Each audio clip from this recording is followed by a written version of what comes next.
네, 지난주 후반에 있었던 공시들 오늘장 관심 종목 예측해보는 공시 따라잡기 시간입니다. 오늘 밸류앤그로스 강성현 대표 연결되어 있습니다. 안녕하세요.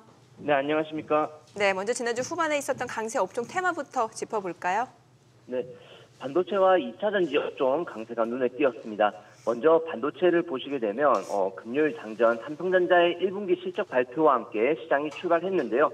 삼성전자의 실적 쇼크는 시장에 어느 정도 예상이 돼 있는 상황이었는데 매출, 영업이익 모두 시장 기대치를 하회했습니다. 삼성전자가 사업 부분에 따른 세부 실적을 공개하지는 않았지만 시장에서는 반도체 적자만 한 4조 원 정도로 예상하고 있습니다. 이럼에도 불구하고 이제 주가가 크게 상승을 보였는데요.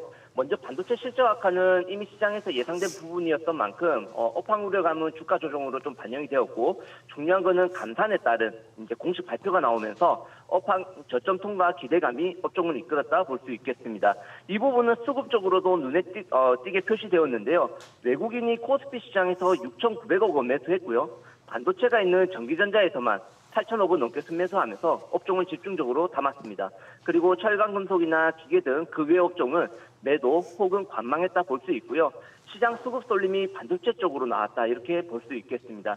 삼성전자의 메모리 감산이 메모리 업체 전체적인 이슈이다 보니까 SK하이닉스도 6% 넘는 상승했고요. 메모리 반도체 글로벌 3위인 미국의 마이크론 테크놀로지는 삼성전자의 감산 소식과 함께 시간의 거래에서 4% 넘게 상승 마감했습니다.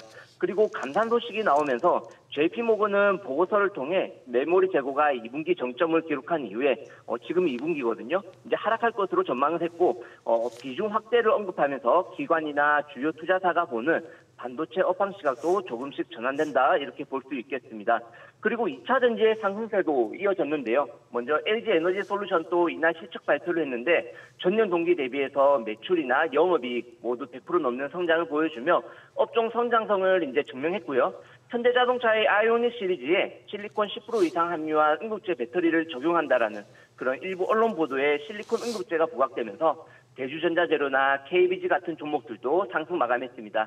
최근 코스닥 지수를 이끌고 있는 에코프로 그룹은 이제 5장 들어가면서 다시 신고가를 경신하였고요.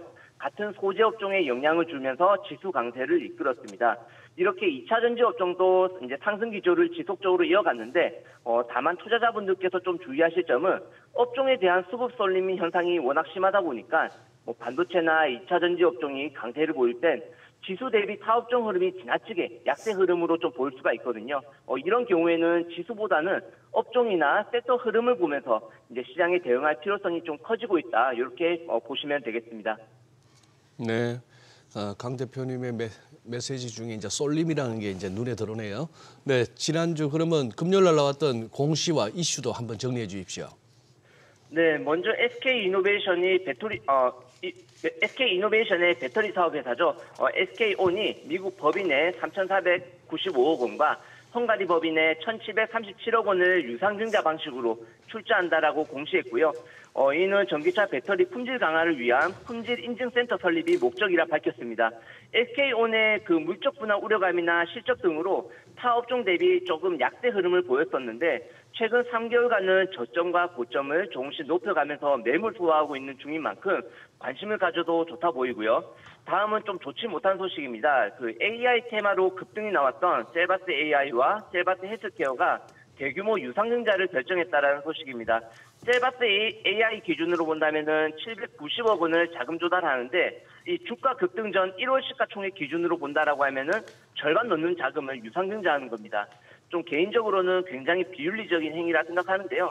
일단 회사 입장에서는 증자하기 좋은 환경과 시기일 테고 신규 주주 입장에서는 주가의 불확실성이 커질 수밖에 없는 상황이 되었습니다. 이 외에도 소형주가 단순 테마로 이제 급등한 이후에 이런 기회를 틈타서 대주주 지분 매각이나 증자를 통한 자금 조달 이슈가 좀 언제 나와도 이상하지 않은 시기인 만큼 좀 주의가 필요하다 생각되고요. 다음은 LG에너지솔루션이 호실적을 내었다라는 소식입니다. 1분기 영업이익이 6,332억 원, 전년비 144% 증가했고요. 일단 성장성을 실적으로 증명하면서 업종 강세는 이어갔고요. 미국의 IRA 그 세액공제 금액 1,003억 원 또 반영된 수치라고 밝혔습니다. 작년 실적의 절반을 1분기에 벌어들이면서 시장에서는 올해도 이제 LG에너지솔루션을 포함한 2차 전지 업종의 약진을 기대하고 있습니다. 마지막으로 네이처셀 소식인데요. 관계사 알바이오가 식품의약품 그 시약처죠. 예. 그쪽에서 이제 퇴행성 관절염 줄기세포 치료제, 그 조인트 스템의 품목 허가를 임상정 유의성 부족을 이유로 반려 처분 통보를 받았다 공시했습니다. 이 같은 소식으로 네이처셀 주가는 이제 하한가 마감했습니다. 네, 내용 잘 들었습니다. 오늘 전화 연결 고맙습니다.